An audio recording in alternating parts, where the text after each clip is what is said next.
ଜଗନ୍ନାଥଙ୍କର ବନ୍ଦାପନା ସାରିକି ଆସିଲି। ଜଗନ୍ନାଥ ମହାପ୍ରଭୁ ଆନନ୍ଦ ବଜାର ଦେଇ ରଥ ପାଖକୁ ଆସୁ। ଯୋଉ ନୀତି ନିର୍ଘଟ ହୋଇଥିଲା ମଧ୍ୟାହ୍ନ 12ଟାରୁ 2ଟା ପହଣ୍ଡି ସରିବ, କିନ୍ତୁ ଆଗୁଆ ଆମେ ପହଣ୍ଡି ହବ ପହଣ୍ଡି ହେଇଛି ଏବଂ ମହାପ୍ରଭୁ ବର୍ତ୍ତମାନ ଆସୁଛନ୍ତି। ଆଜି ଯେହେତୁ ଦୁଇଟି ସ୍ୱତନ୍ତ୍ର ରୀତି ରହିଛି, ମାତ୍ରେ ପୋଡ଼ପିଠା ଖାଇବେ ଏବଂ ଲକ୍ଷ୍ମୀନାରାୟଣ ଭେଟ ଆଶା କରିବା ତିନି ରଥ ଯେମିତି ଠିକ ସୁବିଧା ଲାଗିଯିବ। ଯାହା ବି ହେଲେ ସମୟ ସୀମାକୁ ଦେଖି ଆଜି ରଥର କାର୍ଯ୍ୟକ୍ରମ ବହୁତ ସୁନ୍ଦର ଭାବରେ ହେଇଛି। ଆମର ପ୍ରାୟତଃ 10ଟା 10:30 ଭିତରେ ମଙ୍ଗଳ ଆରୋପଣ କରାଯାଏ। 10:30 10:40 ମଙ୍ଗଳ ଆରୋପଣ ହେଇଥିଲା। ମହାପ୍ରଭୁ ଆସୁଛନ୍ତି, ମାଉସୀ ମା ମନ୍ଦିର ଯିବେ, ପୋଡ଼ପିଠା ଖାଇବେ, ଲକ୍ଷ୍ମୀନାରାୟଣ ଭେଟ ହବ, ତାପରେ ସିଂହଦ୍ୱାର ଯାଇ 3 ରଥ ଲାଗିବ। ବାହୁଡ଼ା ଯାତ୍ରା ପାଇଁ ଯୋଉ ନୀତି ନିର୍ଘଟ କେମିତି ସମନ୍ୱୟ ରକ୍ଷା ହେଇଛି, ସବୁ ପ୍ରଶାସନିକ ଅଧିକାରୀ ଅଛନ୍ତି, ଆପଣ ଯଦି ନିଜ ଅଛନ୍ତି କେମିତି ବାହୁଡ଼ା ଯାତ୍ରା ପାଇଁ ଯାହା ବି ପ୍ରସ୍ତୁତି ଚାଲିଥିଲା ଆଜି ଖୁବ ସୁନ୍ଦର ଭାବରେ ହେଇଛି। ନୀତିରେ ଟିକେ ବିଳମ୍ବ ହେଲେ ମଧ୍ୟ ମହାପ୍ରଭୁ ଆଜି କୋଉଠି ଘାଟରେ କାହାକୁ ହଇରାଣ ନକରି ରଥକୁ କୋଉଠି ବିଳମ୍ବ, ସବୁ କାମରେ ଟାଇମ ଲାଗେ। ଛେନାପୋଡା ଲାଗି ଆମକୁ ଗୋଟେ 5 ଘଣ୍ଟା 6 ଘଣ୍ଟା ଲାଗିବ। ରଥରେ ଆମର ତା ଭିତରେ ଚାର ବନ୍ଧା ହବ, ସିଏ ବି 4 ଘଣ୍ଟା ଲାଗିବ। ଏଭଳି ଭାବରେ ସମସ୍ତ କାର୍ଯ୍ୟ ଠିକ ମାନେ ସରିଛି। ମହାପ୍ରଭୁ ରଥକୁ ରଥଯାତ୍ରାରେ ପାଗ ଆପଣ ଦେଖିଥିଲେ, ବାହୁଡ଼ା ପାଗ କେମିତି କହିବେ? ଆଜି ଅତି ସୁନ୍ଦର ପାଗ ହୋଇଛି। ଶ୍ରୀଗୁଣ୍ଡିଚା ଦିନ ପାଗ ଆମେ ଦେଖିଲୁ, ଆଜି ବାହୁଡ଼ା ଯାତ୍ରାର ପାଗ ବି ମଧ୍ୟ ଦେଖୁଛୁ। ଇନ୍ଦ୍ର ଦେବତା ମଧ୍ୟ ତାଙ୍କର କର୍ତ୍ତବ୍ୟ କରିଚାଲିଛନ୍ତି। ଆଉ କିଛି ସମୟ ପରେ ମହାପ୍ରଭୁ ରଥ ରୁଢ଼ା ହେବେ। ରଥ ଗଡ଼ିଯିବ ଆମର ମାଉସୀ ମା ମନ୍ଦିର, ସେଠି ପୋଡ଼ପିଠା ଖାଇବେ। ରଥ ପୁଣି ଆଗେଇ ଯିବ ରଜା ନରମକୁ, ସେଠି ରଜା ନରମରେ ଲକ୍ଷ୍ମୀନାରାୟଣ ଭେଟ ସରିଲେ ବିଦ୍ୟାପତିଙ୍କ ଦ୍ୱାରା ହାର ପିନ୍ଧେଇ ସାରିଲେ ତାପରେ ମହାଲକ୍ଷ୍ମୀ ଚାଲିଯିବେ ଶ୍ରୀମନ୍ଦିରକୁ, ଜଗନ୍ନାଥଙ୍କ ରଥ ଚାଲିଯିବ ଶ୍ରୀମନ୍ଦିର। ଯୋଉ ଟାୟା ମହାପ୍ରଭୁଙ୍କ ମସ୍ତକ ଏତେ ସୁନ୍ଦରତା ଦିଏ, ସେ ଟାୟା ଆମେ ଦେଖୁଛନ୍ତି ବଳଭଦ୍ର ଗଲେ ଏବଂ ମହାପ୍ରଭୁ ମଧ୍ୟ ସେଇ ଟାୟା ପରିଧାନ କରି ଆସୁଛନ୍ତି। ଟାୟା ତ ସୁରକ୍ଷିତ ରଖାଯାଇଛି। ଟାୟା ପୁରା ସୁରକ୍ଷିତ ଅଛି। ବଳଭଦ୍ର ଆଇଲେ, ସୁଭଦ୍ରା ଆଇଲେ, ସୁଦର୍ଶନ ଆଇଲେ, ମହାପ୍ରଭୁ ଆଉଛନ୍ତି। ଆପଣମାନେ ସମସ୍ତେ ଦେଖିବେ ଟାୟା ଅତି ସୁନ୍ଦର ଟାୟା ହେଇଛି। ଟାୟା ମଧ୍ୟ ସୁରକ୍ଷିତ ଅଛି।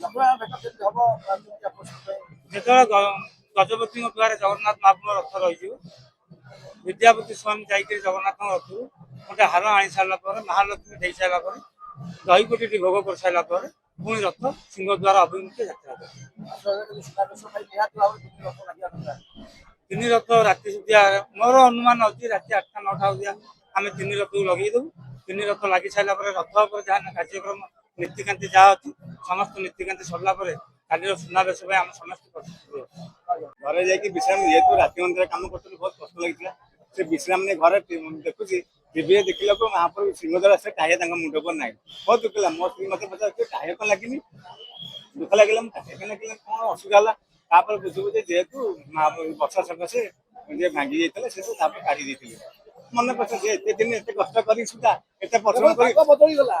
ଏତେ ବର୍ଷା ଇଚ୍ଛା ଅଛି କିନ୍ତୁ ପାଗ ବଦଳିଛି, କିନ୍ତୁ ଯେହେତୁ ମାନେ ଏତେ ଦିନ ଏତେ ପରିଶ୍ରମ କରିକି ଆସିବା ସତ୍ତ୍ୱେ ମହାପ୍ରଭୁ ମଣ୍ଡପ ଟାୟା ନଥିଲା, ମୋର ମନରେ ବହୁତ କଷ୍ଟ ଲାଗିଲା।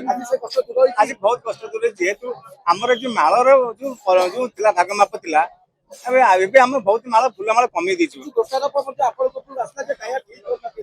କେତେ ଲୋକ କେତେ ପ୍ରକାର କହୁଛନ୍ତି ତମର ଭୁଲ ଅମୁକ ଭୁଲ, ଆମେ ଆମ ମହାପ୍ରଭୁଙ୍କୁ ଛାଡୁଛୁ।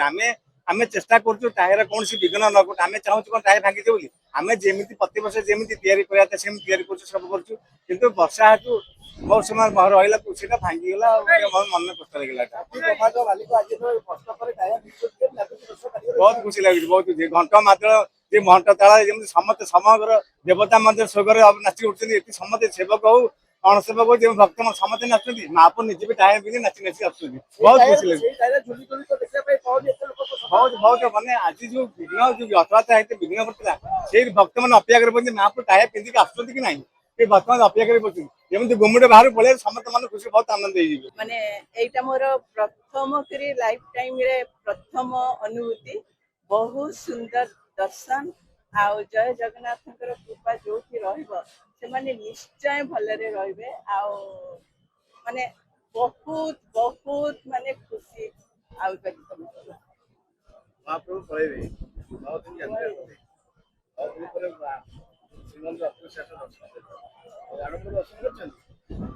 ହଁ, ଗତକାଲି ମୁଁ ଆରବ ମଣ୍ଡପ ଦର୍ଶନ ବି କରିଛି। ଏତେ ସୁନ୍ଦର ବେଶ, ମାନେ କେବେ ବି ମୁଁ ଦେଖିନଥିଲି, ପ୍ରଥମ କିରି ଦେଖିଲି। ଆଉ ବହୁତ ଭଲ ଲାଗିଲା। ମହାପ୍ରଭୁଙ୍କର ଯୋଉ ମାନେ ଆଶୀର୍ବାଦ ଆମର ଓଡ଼ିଶାବାସୀଙ୍କ ଉପରେ, ମାନେ ରଥ ଉପରେ ମହାପ୍ରଭୁଙ୍କର ବହୁତ ଭଲ। ଆଉ ତାଙ୍କର ଲୀଳା ଏଇ ବି ବହୁତ ପ୍ରକାର। ଆଗରୁ ଆସିଛି କିନ୍ତୁ ଏତେ ପାଖରୁ ଏତେ ସୁନ୍ଦର ଦର୍ଶନ କେବେ କରିପାରିନି। ମୁଁ ଜୟକୃଷ୍ଣ ଦାସ ମହାପାତ୍ର ଦଇତାପତି ସେବାୟତ। ଆଜି ମହାପ୍ରଭୁଙ୍କର ବାହୁଡ଼ା ଯାତ୍ରାରେ ମୁଁ ସର୍ବପ୍ରଥମେ ମହାପ୍ରଭୁଙ୍କ ସମସ୍ତ ଭକ୍ତଙ୍କୁ ଅଭିନନ୍ଦନ ଜଣାଉଛି।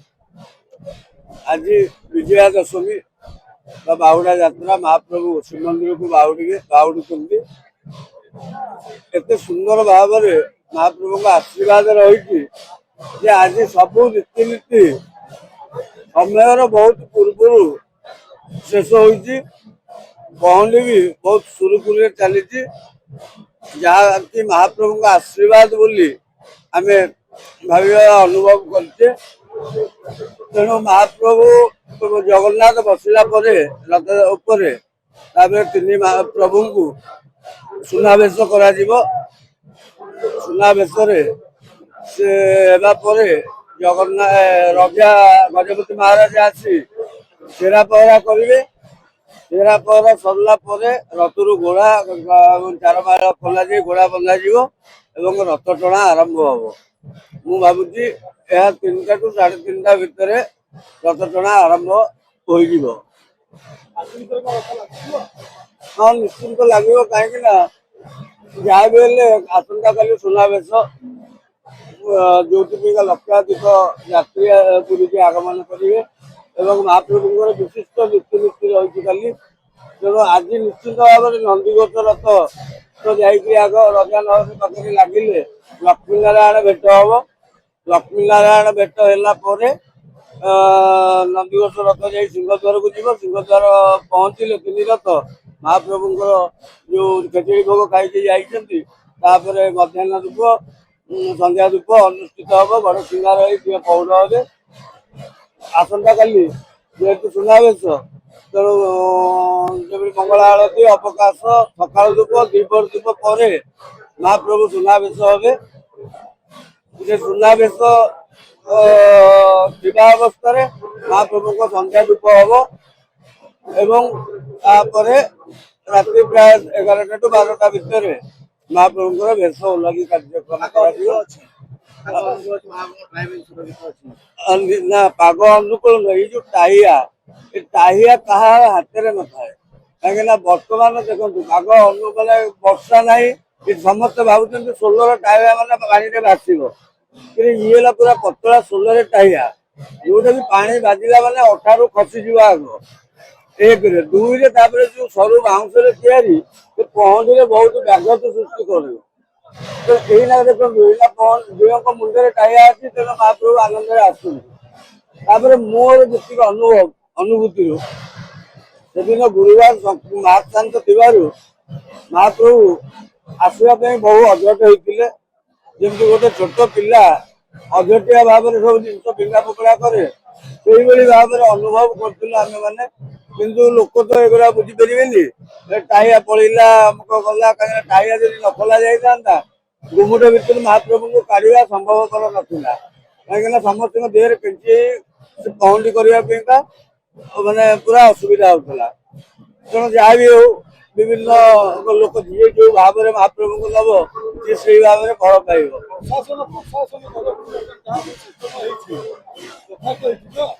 ହଁ, ବର୍ତ୍ତମାନ ସୁଦ୍ଧା ପ୍ରଶାସନ ତରଫରୁ ମୁଁ ଭାବୁଛି ବହୁତ ଭଲ ହେଇଛି। କାହିଁକିନା ସେମାନେ ବିଶେଷତଃ ସେବାୟତ, ପ୍ରଶାସନ, ଶ୍ରୀମନ୍ଦିର ପ୍ରଶାସନ ଏବଂ ପୋଲିସ ପ୍ରଶାସନ, ଏ 3 ଜଣଙ୍କ ସମନ୍ୱୟ, 4 ଜଣ ସମନ୍ୱୟରେ ଏଇ ଯାତ୍ରା ସଫଳ ହୁଏ। ମୁଁ କାଲିଠୁ ଅନୁଭବ କରୁଛି ଯେ ସମସ୍ତଙ୍କ ଭିତରେ ସମସ୍ତଙ୍କର ସମନ୍ୱୟ ରହିଛି ଏବଂ ସୁନ୍ଦର ଦର୍ଶନ ବି ଗୁଣ୍ଡିଚା ମନ୍ଦିରରେ ବ୍ୟବସ୍ଥା ହୋଇଥିଲା। ଆଉ ତା ଭିତରେ କିଛି ଏତେ ଭିଡ଼ ଭିତରେ ତ ସୁନାବେଶ